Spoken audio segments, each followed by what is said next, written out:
Praise the Lord. आज थोड़ी देर एक पैसेज के ऊपर मैं आपसे बात करूंगा, याकूब की पत्री, उसका 1 अध्याय 19 पद से लेकर 26 पद तक। यहां सिर्फ एक बात नहीं, और जब हम इसको देखेंगे तो बहुत सारी बातें सीखने को मिलती है, लेकिन अगर आप इसकी हेडिंग देखेंगे तो वहां पे लिखा है सुनना और करना। यानी कि हम अपना टाइम जब संडे या किसी मीटिंग में निकालते हैं, वचन सुनते हैं, तो उसको सुनना काफी नहीं होता। अगर हम सिर्फ सुन रहे हैं और इंप्लीमेंट नहीं कर रहे, इसका मतलब हमारी लाइफ में उस चीज का कोई रस नहीं आएगा। क्या लिखा है? सुनना और करना। बाइबल क्या कहती है? जल्दी से पढ़ेंगे। याकूब की पत्री, उसका 1 अध्याय 19 पद से 26 पद तक एक एक बात सीखेंगे। बड़ी प्यारी बातें हैं, सुनिएगा। हाँ जी। हे मेरे प्रिय भाइयों, हाँ, यह बात तुम जान लो, हर एक मनुष्य सुनने के लिए तत्पर और बोलने में धीर क्या हो। बाइबल कहती है तुम एक बात जान लो कि हर एक मनुष्य सुनने के लिए तत्पर। किसके लिए? सुनने के लिए। सुनना जरूरी है और बोलने के लिए धीमा। लेकिन हमारी लाइफ में, हमारी दुनिया में इसके बिल्कुल ऑपोजिट काम होता है। इंसान बोलने के लिए तत्पर होता है लेकिन सुनने के लिए धीमा। बोलता बहुत है इंसान, जो बातें नहीं भी बोलनी चाहिए वो भी बोल देता है। क्यों? क्योंकि इंसान सुनने के लिए नहीं, बोलने के लिए तत्पर है।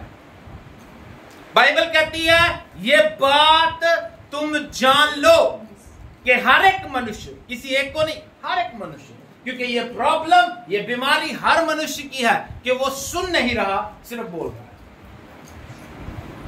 जब हम सुनेंगे तो हमारी जिंदगी में काम होगा ना। और सिर्फ सुनना नहीं है, बाइबल में आगे लिखा है, सुनिएगा क्या कहती है बाइबल। हाँ जी।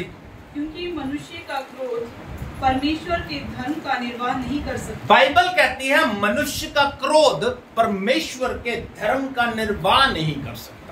निर्वाह मतलब उसकी जो धार्मिकता है वो काम नहीं कर सकती। इफ अगर इंसान गुस्सा करता है, क्रोध का मतलब मीन्स बिना मतलब के, जो एक चीज इंसान को चाहिए, अगर किसी बात की वजह से गुस्सा आता है तो बाइबल उसके लिए कहती है शाम तक तुम्हारा गुस्सा ढल जाए, या नेक्स्ट मोमेंट भूल जाओ क्या हुआ था, छोड़ो यार। बाइबल कहती है जो परमेश्वर के साथ चलते हैं उसकी धार्मिकता को कार्य करने के लिए इंसान को क्रोध नहीं करना, गुस्सा नहीं करना। बाइबल कहते हैं गुस्सा जब करता है इंसान तो क्या होता है? परमेश्वर के धर्म का निर्वाह नहीं होता, उसकी धार्मिकता फैलती नहीं है, उसका राज्य फैलता नहीं है। क्या कहती है आगे बाइबल? हाँ जी। इसलिए सारी मलिनता और बैर भाव की बढ़ती को दूर करके, बाइबल कहती है सारी मलिनता, गंदगी और बैर भाव की बढ़ती को छोड़कर, हाँ जी, उस वचन को नम्रता से ग्रहण कर लो। कैसे ग्रहण करना है? नम्रता से उस वचन को ग्रहण करो, परमेश्वर के वचन को। हाँ जी। जो हृदय में बोया गया, जो कहां बोया गया? हृदय में बोया गया, और जो तुम्हारे प्राणों का उद्धार कर सकता है। वो वचन ही हमारे प्राणों का उद्धार करेगा। इसीलिए हम कहते हैं बाइबल पढ़ो पढ़ो पढ़ो। मे बी आपने बाइबल खरीद के अपने पास रखी हो, लेकिन अगर नहीं पढ़ रहे हैं तो उसकी कोई वैल्यू नहीं, उसकी कोई इज्जत नहीं है। इसका मतलब हम अपनी जिंदगी का तो निरादर कर रहे हैं, परमेश्वर के वचन का भी निरादर कर रहे हैं। उस वचन को अपने अंदर बसने दो जो तुम्हारे प्राणों का छुटकारा कर सकता है। हाँ जी। परंतु वचन पर चलने वाले बनो। ये आगे मेन बात, आगे और अच्छी बात है। कहता परंतु वचन पर चलने वाले बनो। क्या करने वाले? वचन पर चलने वाले। अपने साथ वाले से बोलो, वचन पर चलने वाले बनो। वचन पर चलने वाले बनना। हाँ जी। और केवल सुनने वाले, और केवल सुनने वाले नहीं, सुनना काफी नहीं है। यहां पे लिखा है, शुरू कैसे करता है? सुनने के लिए तत्पर, बोलने के लिए धीमा। लेकिन सुनने के लिए भी शर्त है, सुनना सिर्फ वचन है। इसीलिए बाइबल कहती है, रोमियो उसके 10 अध्याय के 17 पद में लिखा है, विश्वास सुनने से और सुनना मसीह के वचन से होता है। यानी कि विश्वास, इंसान जो सुनता है उस पर विश्वास हो जाता है। अगर आपको कहा जाए कि कल सुबह ब्लास्ट हो गया तो आप विश्वास कर लोगे? किसी ने जाके देखा? नहीं। इंसान सुनता है और विश्वास कर लेता है, वो आगे भी वही बात पहुंचा देता है, कन्वे कर देता है, क्योंकि विश्वास सुनने से होता है। इसीलिए बाइबल कहती है सुनना मसीह के वचन से। वचन ही सुनो, बाकी बातें मत सुनो, फालतू बातों पे ध्यान मत दो, अपने परमेश्वर की महिमा करते रहो। हाँ जी। और केवल सुनने वाले ही नहीं, केवल सुनने वाले नहीं, जो अपने आप को धोखा देते हैं। जो किसको धोखा देते हैं? अपने आप को, किसी और को नहीं, अपने आप को। जो वचन सुन रहा है, सिर्फ सुन रहा है। कई लोग बोलते हैं हमने तो कई साल हो गए हमें वचन सुनते हुए। ट्रू, ये सच है, सुनते हुए कई साल हो गए, करते हुए कोई साल नहीं हुआ, करते हुए कोई साल नहीं हुआ, सुनते हुए बहुत साल हो गए। हाँ जी। क्योंकि जो कोई वचन का सुनने वाला हो, जो कोई सिर्फ वचन का सुनने वाला हो, वो कैसा है? और उस पर चलने वाला ना हो, तो वह उस मनुष्य के समान है। वो किसके समान है? जो अपना स्वाभाविक मुंह दर्पण में देखता है। जो अपना स्वाभाविक मुंह दर्पण में देखता, इसलिए कि वह अपने आप को देखकर चला जाता है। अपने आप को देख के चले जाते हैं और तुरंत भूल जाता है, उसके बाद भूल जाता है कि वह कैसा था। किसी को पता अपनी शक्ल कैसे है? आपको 2-3 सेकंड लगेंगे सोचने में मैं कैसा हूं, क्योंकि अभी आपके सामने मैं हूं, या जिसकी तरफ आप देख रहे हो वो है। जब आप शीशा देखोगे तब आप अपने आप को देखते हो। जो वचन को सिर्फ सुनता है, मानता नहीं है, वो ऐसा है जैसे कोई शीशा देख के जाता है। देखा, उसका भूल गया मैं कैसा हूं। वचन को सुनना काफी नहीं है, वचन के अनुसार चलना बहुत जरूरी है। हाँ जी। पर जो व्यक्ति स्वतंत्रता की सिद्ध व्यवस्था पर ध्यान करता रहता है, जो व्यक्ति स्वतंत्रता की सिद्ध व्यवस्था पर ध्यान करता रहता है, वह अपने काम में इसलिए आशीष पाएगा, वो अपने काम में इसलिए आशीष पाएगा कि सुनकर भूलता नहीं, पर वैसा ही काम करता है। यानी कि एक और एग्जांपल, एक और तरीके से मैं समझाता हूं। वचन सुनो सिर्फ करने के लिए। अगर आपको लगे ना मैंने नहीं करना तो वचन मत सुनो। वचन सुनो सिर्फ करने के लिए, क्योंकि प्रभु जो सिखा रहा है वो मेरे और आपके आत्मा के उद्धार का कारण बन सकता है। वचन में लिखा है, उस वचन को अधिकाई से बसने दो जो मेरे और आपके उद्धार का कारण बन सकता है, छुटकारे का कारण बन सकता है। छुटकारे का कारण ये वचन ठहरेगा। और बाइबल कहती है जब हम परमेश्वर के पास जाएंगे तो वहां पे दोष लगाने वाला ये वचन ही होगा कि मैं इसके कानों में पड़ गया था, परमेश्वर के दास ने इसे सुनाया था, लेकिन इसने सुना लेकिन उसके अनुसार चला नहीं है। ये वचन वहां पे दोषी ठहराएगा हमें। हाँ जी। यदि कोई अपने आप को भक्त समझे, बाइबल कहती है यदि कोई अपने आप को भक्त समझे और अपनी जीभ पर लगाम ना दे, पर अपने हृदय को धोखा दे, हाँ, तो उसकी भक्ति व्यर्थ है। बाइबल ये बातें हमें प्रतिदिन सिखा रही है। शुरू कहां से कर रहा है? सुनने के लिए तेज, बोलने के लिए धीमा। खत्म कहां पे कर रहा है? जो बोलने वाला है, ज्यादा बोलने वाला है, वो अपने आप को धोखा दे रहा है और अपनी जीभ को लगाम में नहीं रखता, अपने हृदय को धोखा दे रहा है, तो उसकी भक्ति व्यर्थ है। जो सिर्फ बोल रहा है। इसीलिए मैं लोगों से कहता हूं कम बोलना करो, क्योंकि जितना बोलोगे उतना पिटोगे। मैं अपनी बात करता हूं। बचपन में जब मैं छोटा था, कोई मुझसे बड़ा लड़का था, वो हमारी क्लास में मैं 8th में या 7th में होऊंगा, और वो हमारी क्लास में, यानी जब टीचर नहीं होता था तो दूसरे बड़े स्टूडेंट्स को भेज देते थे। वो बड़े स्टूडेंट 10वीं के थे, वो मेरी क्लास में आया और मैं उसको गाली निकाल रहा हूं और वो मुझे मार रहा है।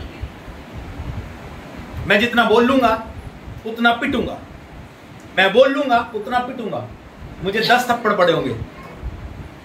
क्यों? बिकॉज ऑफ माई टंग। बोलने में धीमे, क्योंकि इस दुनिया में पेशेंस खत्म हो चुका है। अगर आप किसी को कहते हो अगर कोई गलत भी है, अगर आप किसी को कहते हो यू आर रॉन्ग, वो भी लड़ने के लिए तैयार है, तो बोलना बंद कर दो। कम बोलो, थोड़ा बोलो, मतलब का बोलो। कोई समझ रहा है समझे, नहीं समझता भाड़ में जाए। आपको एक बात बताता हूं, और आई थिंक इस होली से पिछली होली की बात है। हमारे कोने पे एक दुकान है, वो सरदार था, एक गाड़ी वाला बड़ी तेज गाड़ी लेके आया और वो उसको समझाने के लिए बाइक लेके उसके पीछे आ गया। जब उसको समझा रहा था उसने उसको पीट दिया। यानी उसने उनको सही करने के लिए मार खा ली। आप किसी से भी बहस नहीं कर सकते। अगर आप गलत भी हो, कोई और गलत भी है, तो भी आप उसको बोल नहीं सकते, क्योंकि बोलने वाला धर्मी नहीं होता। बाइबल इसीलिए कहती है चुप रहो, कम बोलो।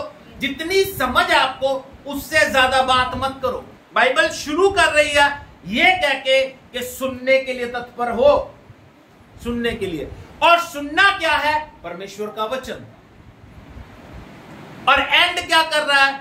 जो बोलने वाला है, ज्यादा बोलने वाला है, वो अपने हृदय को धोखा देता है। क्या लिखा है? यदि कोई अपने आप को भक्त समझे, अगर कोई ये सोचता है कि मैं मसीह का बंदा हूं, भक्त समझे और अपनी जीभ को लगाम ना दे, अपनी जुबान को लगाम ना दे, पर अपने हृदय को धोखा दे, तो उसकी भक्ति व्यर्थ है। जुबान पे लगाम नहीं है, भक्ति व्यर्थ है। जुबान से क्या निकले? यीशु की महिमा। फालतू बातों में क्या रखा? अपने आप को चमकाने के लिए, अपने आप को निखारने के लिए, अंदर से भी बाहर से भी, बाइबल कहती है इस वचन को अधिकाई से बसने दो। इस वचन को अपने ऊपर क्लेम करो। क्लेम कब करेंगे? जब हमें इसको, ये वचन हमें याद होगा या सुनेंगे। एक बात बताता हूं आपको, वचन की रिस्पेक्ट करनी सीखो। प्रभु ने इब्राहिम को कहा कि मैं तुझे संतान दूं, राइट? बाइबल कहती है, बाइबल में लिखा है, वो ये बिलीव करता था कि खुदा उसे संतान देगा, उसकी अपनी संतान। बाइबल में कहीं नहीं लिखा उसने अविश्वास किया, ना, कहीं नहीं लिखा। सारा ने अविश्वास किया, ये लिखा है। सारा ने अविश्वास किया, ये लिखा है। इब्राहिम ने किया, ये नहीं लिखा। लेकिन इब्राहिम के विषय में ये लिखा है कि उसने उसकी प्रतिज्ञा पर विश्वास किया। और मैं हमेशा कहता हूं, जो उसने कह दिया उससे बड़ी बात कोई नहीं है। हाँ, नहीं हो रहा, लेट हो रहा है, तो उसमें फर्क पड़ सकता है। जैसे लेकिन इब्राहिम को यह पता था, और मैं सोचता हूं शायद उसने ये सोचा हो कि कल प्रभु मेरी प्रार्थना का उत्तर देगा, और ये सोचते सोचते 24 साल निकल गए। बट फिर भी नहीं लिखा कि उसने अविश्वास किया, बल्कि ये लिखा है कि वो 24 साल तक परमेश्वर की महिमा करता रहा। महिमा कैसे करता होगा? प्रभु तेरा धन्यवाद, तूने मुझे संतान दे दी। प्रभु तेरा धन्यवाद, जैसी भी हालत हो, क्योंकि वो दे रहा है, वो दे रहा है। परिस्थिति से फर्क नहीं पड़ता तुम कैसे हो। साइंटिफिक वे से, मेडिकल वे से औरत 35 साल, 36 साल या 40 साल की उम्र के बाद बच्चा पैदा नहीं कर सकती, क्योंकि उनकी बॉडी में चेंजेस आ जाते हैं, कंसीविंग पावर खत्म हो जाती है। लेकिन प्रभु कहता है मैं दूंगा। तो बाइबल में यह लिखा है, सारा के गर्भ की मरी हुई सी दशा, ऐसे लिखा है। सारा के गर्भ की मरी हुई सी दशा में भी परमेश्वर ने एक संतान को डाला। मालूम, हमारी लाइफ में ऐसी कई परिस्थितियां, ऐसी कई सिचुएशंस हो सकती हैं जो मरी हुई है, लेकिन उनमें परमेश्वर हमारे लिए ब्लेसिंग जरूर देगा। परिस्थितियां कैसी भी क्यों ना हो, मरी हुई दिख रही हैं, खत्म दिख रही हैं, नाश दिख रही है, लेकिन उनमें से प्रभु ब्लेसिंग्स लेके आएगा। ऐसा है मेरा परमेश्वर। तो हमें चाहिए कि हम सिर्फ उस पर बिलीव करें और उसके वचन पे बिलीव करें। मालूम, मैं आपको बता रहा हूं, उसके वचन पे विश्वास करना, उसके वचन पे विश्वास करना कि जो वो कह रहा है वो होगा। मैं आपको बताता हूं, जैसे मैंने अभी कहा कि अपने साथ वाले से बोलो, वचन को सुनना, क्या कहा था? हाँ, वचन पर चलने वाले बनो, राइट? एक इंसिडेंट मैंने आपको बताया था, बाइबल में लिखा है, एक स्त्री थी जो 12 साल से बीमार थी। और जिसके बारे में लिखा है उसने अपनी सारी संपत्ति उस बीमारी को हील करने में लगा दी, सारे डॉक्टर से मिल ली, लेकिन वो हील नहीं हुई। एक दिन बाइबल बताती है यीशु मसीह को छू के वो चंगी होगी, जिसके वहां पे एक वर्ड लिखा है, क्योंकि वो कहती थी कि अगर मैं उसके कपड़े के कोने को छू लूंगी तो चंगी हो जाऊंगी। कहती थी, परिस्थिति कैसी भी हो, जब उसे कोई छेड़ता होगा, ए तू नहीं चंगी होती, तूने वो डॉक्टर कितना अच्छा डॉक्टर है उसको दिखा लिया, तू ठीक नहीं होती, लेकिन वो उसको ऊंची आवाज में कहती थी, ओए मुझे पता है अगर मैं यीशु के पल्ले को छू लूंगी तो चंगी हो जाऊंगी। तो जैसे वो बोलती थी, जैसे वो प्रभु की महिमा करती थी, एक दिन यीशु के पास आई और पल्ले को छू के चंगाई लेके चली गई। एक बात बोलना चाहता हूं, ब्लेसिंग, आशीष, आपकी चंगाई इसमें नहीं है कि यीशु आपको छुए। हाँ, अभी गाना भी गा रहे थे ना, तेरे बंदे तुझे छूना चाहते हैं। इस इंतजार में मत रहो वो छुए, आप विश्वास से बढ़ के छू लो। विश्वास की गेम है, विश्वास की गेम है। विश्वास करना सीखो। Believe on God word, believe on Jesus. यीशु पे विश्वास करेंगे तो ही हमारी मुक्ति, तो ही हमारा छुटकारा है, उसके बिना बात नहीं बनेगी। इसलिए वचन सुनना काफी नहीं है, जो मैंने यहां पे सुन लिया और हम इतने वफादार हैं, यहां पे सुन के यहीं पे छोड़ के चले जाते हैं, कुछ साथ में नहीं लेके जाते। ऐसे ही है ना, हमारे बच्चे इतने अच्छे हैं कि वो यहां से सुनते हैं, यही छोड़ के चले जाते हैं, अपने साथ नहीं लेके जाते। लेकिन जरूरी है कि आप अपने साथ परमेश्वर का वचन सुनो और सुन के उसे अपनी जिंदगी में इंप्लीमेंट करो। जितना आपके अंदर वचन जाएगा, बाइबल कहती है, उतना ही तुम निखरता जाएगा। बाइबल में लिखा, कहता वो इसलिए अपने काम में आशीष पाएगा, ऐसा ही लिखा है, पढ़ा तुमने? वो अपने काम में इसलिए आशीष पाएगा क्योंकि सुनकर भूलता नहीं परंतु वैसा ही करता है। एक लास्ट वचन पढ़ के बंद कर देंगे। इस वचन की इज्जत हमारी लाइफ में जरूरी है। वचन पढ़ेंगे यहोशुआ की किताब, उसका 1 अध्याय और उसका आई थिंक 6 पद से पढ़ना शुरू करेंगे। मेन तो 8 है लेकिन 6 से पढ़ना शुरू करेंगे। प्रभु क्या कहता है? यहोशुआ की किताब, उसका 1 अध्याय 6 पद से पढ़ना शुरू करेंगे। 6, 7, 8, 9। हाँ जी। इसलिए हियाव बांध कर दृढ़ हो जा, इसलिए हियाव बांध कर दृढ़ हो जा, क्योंकि जिस देश के देने की शपथ मैंने इन लोगों के पूर्वजों से खाई थी, हाँ, उसका अधिकारी तू ही नहीं करेगा। हाँ, इतना हो कि तू हियाव बांध कर और बहुत दृढ़ होकर जो व्यवस्था मेरे दास मूसा ने तुझे दी है, जो व्यवस्था मेरे दास मूसा ने तुझे दी है, उन सब के अनुसार करने में चौकसी करना। उन सब के अनुसार करने में चौकसी करना, चौकसी करना, ध्यान देना। हाँ जी। और उससे ना तो दाहिने मुड़ना और ना इधर मुड़ना ना उधर मुड़ना। हाँ जी। तब जहाँ जहाँ तू जाएगा, तब जहाँ जहाँ तू जाएगा वहाँ तेरा सारा काम सफल होगा। वहाँ तेरा सारा काम सफल होगा। भाई, सफलता हमारी लाइफ में तब आएगी जब हम वचन को इज्जत देना शुरू करेंगे, वचन को मानना शुरू करेंगे। सिर्फ सुनना नहीं, मानना, इम्प्लीमेंट बहुत जरूरी है। आशीष आएगी तब तेरे काम में आशीष आएगी। और एक सुंदर बात आगे लिखी। हाँ जी। व्यवस्था की ये पुस्तक तेरे चित्त से कभी ना उतरने पाए। हाँ, इसी में दिन रात ध्यान दिए रहना। इसी में दिन रात ध्यान दिए रहना, इसलिए कि जो कुछ उसमें लिखा है, जो कुछ उसमें लिखा है उसके अनुसार करने की तू चौकसी करे। हाँ जी। क्योंकि ऐसा ही करने से तेरे सब काम सफल होंगे, और तेरे सब काम सफल होंगे और तू प्रभावशाली होगा। तू क्या होगा? प्रभावशाली होगा। इम्पैक्ट पड़ेगा तेरा, तेरा असर दूसरों पर पड़ेगा। मालूम, एक शोध के अनुसार आप अपने आप को जब शीशे में देखते हो, जितने सुंदर आप अपने आप को समझते हो ना, जितने सुंदर आप अपने आप को समझते हो, जितना आपको लगता है कि मैं असरदार हूं, उससे 3 गुना ज्यादा सामने वाले को लगता है। बात समझ आ रही है?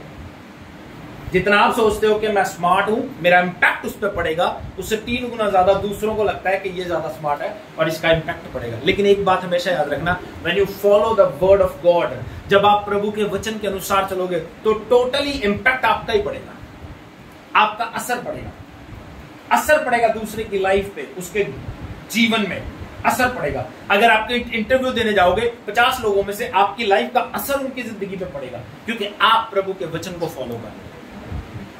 इसलिए एक बात अपनी लाइफ में सोच लो, किसी की इज्जत करो ना करो, वैसे तो सबकी करनी चाहिए, अपने माँ बाप की इज्जत करो, बच्चों की, छोटे बच्चों की, बड़े बच्चों की, क्योंकि आपको कोई भी कुछ भी सिखा सकता है, सबकी रिस्पेक्ट करो, लेकिन सबसे ज्यादा परमेश्वर के वचन की इज्जत करो, इसको तवज्जो दो, रोज बाइबल पढ़ो, रोज वचन के अनुसार चलो, रोज देखो कि मेरी लाइफ में क्या कमी है, उस वचन के अनुसार मैं उसे निखार सकूं। बाइबल पढ़ना मोस्ट इंपॉर्टेंट थिंग है हमारी लाइफ में, इसलिए अपनी लाइफ को प्रभु के हाथों में दें और उसके वचन के अनुसार चलने की आदत डालें। वचन सुनना ही नहीं, उसके अनुसार चलने की आदत डालें।